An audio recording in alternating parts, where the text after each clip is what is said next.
Hi everybody, hope you're all okay. This is the first time that I've ever used a tripod with a camera.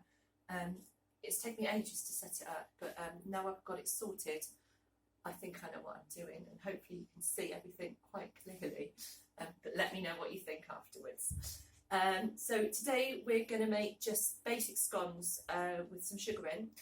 I'm not going to do fruit scones or cheese scones, but I can talk a little bit about those as we go through.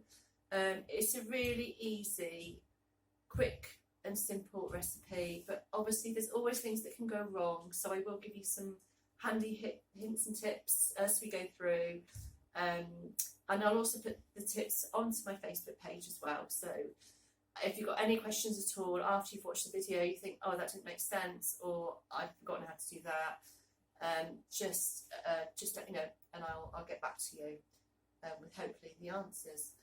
Okay, so first of all we need to turn our ovens on, so it's quite a high temperature we need for scones. So my oven is a fan oven, so it's gone on to 180 degrees fan. If you're going to doing a centigrade, it'd be about 200 degrees. Gas mark, I think it's about 6. So it's a fairly hot oven you need. Okay, so in my bowl I've got some self-raising flour. Now I never sift self-raising or any kind of flour actually, I just don't. I've never felt the need to. I just pop it in and everything seems to go okay. You might want to sieve it, it's up to you. I just don't, it just cake seems to work for me anyway. So in my bowl, 225 grams of self-raising flour, and I've got a level teaspoon of baking powder in there. So I'm just going to give that a quick mix with my fingers just to make sure the baking powder is distributed through the flour. Okay, the next thing I'm going to pop in is some unsalted butter. This needs to be room temperature, so it needs to be quite soft. I always use unsalted, don't like things particularly salty. Always use butter. Don't be tempted by using a margarine or stork, they'll never come out as nice as a decent butter scone. So I'm just breaking that into little pieces, which just makes it a lot easier to crumble it into my flour mixture. So what I'm doing is I'm just rubbing the flour in. It's called rubbing in, basically, to make what we call breadcrumbs in the mixture. So I'm just squeezing it through my fingers and bringing it up. I just want to do it until all those buttery bits are tiny, basically. So I'm going to keep going. So it should only take a minute or two.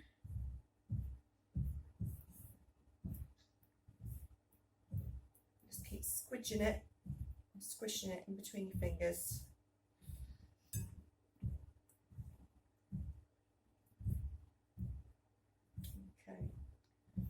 So this one I'm just going to put a little bit of sugar in. So I'm going to use 25 grams of caster sugar.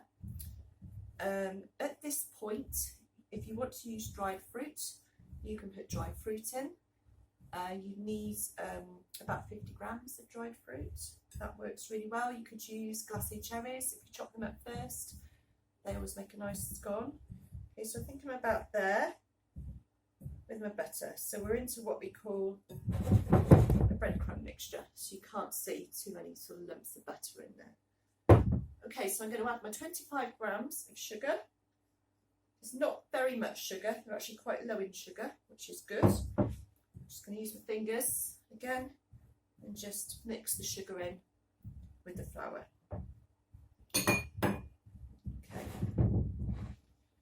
Okay, so in my jug here, I've beaten 1 egg and 150 ml of milk. So basically crack your egg in first, then bring the milk level up to 150 ml. We're probably not going to use all of this, but we can use a little bit on the top afterwards, so don't throw it away just yet. So I'm going to put a little bit in, bit by bit. I don't want to tip the whole lot in one go. So I'm going to tip about half in, then I'm going to give it a mix with my fork.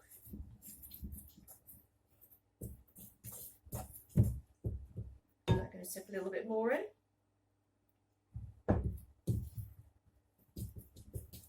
Give it another mix. So when it starts coming together, I'm going to remove my fork. Put my hand in. It's always good to get your hands in. Now what we don't want to do is treat it like bread. So we're going to bring it together, but we're not going to knead it. Just a bit like pastry in that respect. You don't want to knead it. It will make them go really hard. I need just a little bit more liquid in mine. Again, just a little dribble. Bring it together.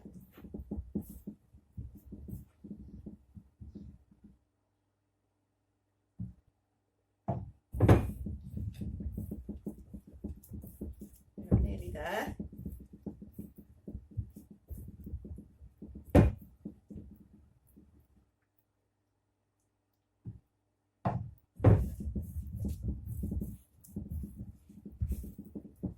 Okay, and now I've got my ball. So I'm just going to pop it onto the table, like so. I've got quite sticky hands, so I'm just going to use a cloth just to get some of the stickiness off. Okay, so I've got some flour. I'm just going to pop a little bit on the table. And I'm going to very lightly bring my ball together. Like I say, don't knead it. Try not to work it too much. Otherwise you're knocking out the air and you're just going to make them a bit hard. Okay, so I've got my ball. I'm just going to, you don't need a rolling pin. I'm just going to squish the top until it's nice and flat. So it needs to be quite thick. We want some nice, high, tall scones here. So I guess it needs to be about probably almost an inch, 3/4 of an inch depth. Okay, get my cutter. Now, it's a bit of a trick with the cutter. Pop it into a little bit of flour. You're going to press it in all the way down. Don't be tempted to twist it round. That's what makes the scones slightly lopsided. Just pop it in straight out. So that will keep the scone, this one I made earlier, true Blue Peter style, will keep the sides straight rather than it being lopsided. It doesn't matter if it's lopsided, obviously they're still going to taste the same, but they just come out looking a little bit prettier if they're sort of straight sided. So I'm going to pop that onto my tray.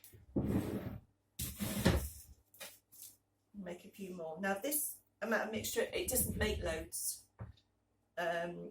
Probably going to get about 6 out of it. I don't want lots. I've been making quite a few the last few days. So you can easily double the mixture. That's fine. Okay, so I'm just going to pop 3 onto that. So you've got your scones ready. I just need my pastry brush. If you haven't got a pastry brush, you can use your fingers. When I do this at the nursery school, we use fingers for everything basically. So use a bit of the egg mixture that you have left, just a bit. You don't want to soak your scones. You're just going to brush that onto the top of your scone. And this just gives it a nice golden topping. Okay, basically that's it. They go in the oven for about 10 to 12 minutes. They don't take very long at all. Just keep an eye on them. The size cutter I'm using is actually quite sort of a medium-sized one. I'd say it's about, I don't know, 2.5 inches across. Obviously they're going to take a little bit longer if you're using a bigger cutter, less time if you're using a much smaller cutter. So as I say, into the oven about 10 to 12 minutes, keep an eye on them. And then when they come out, they should look like this, hopefully. So I hope that's been fairly straightforward. Do let me know if you've got any other suggestions of things you'd like me to show. That'd be great. I've already had suggestions for jam tarts. which I'll tackle next week or next week's video. Someone else has suggested shortbread, which is great. I love making shortbread. And cheese straws, which again, if I make them, I basically eat all of them, so I try not to make them too often. Otherwise no one else gets a look in if I get hold of a cheese straw. So that's it. Thank you very much for watching. Let me know what you think, and it'd be great if you make the scones. Send some photos, let me know how it goes. All right, thanks very much. Bye.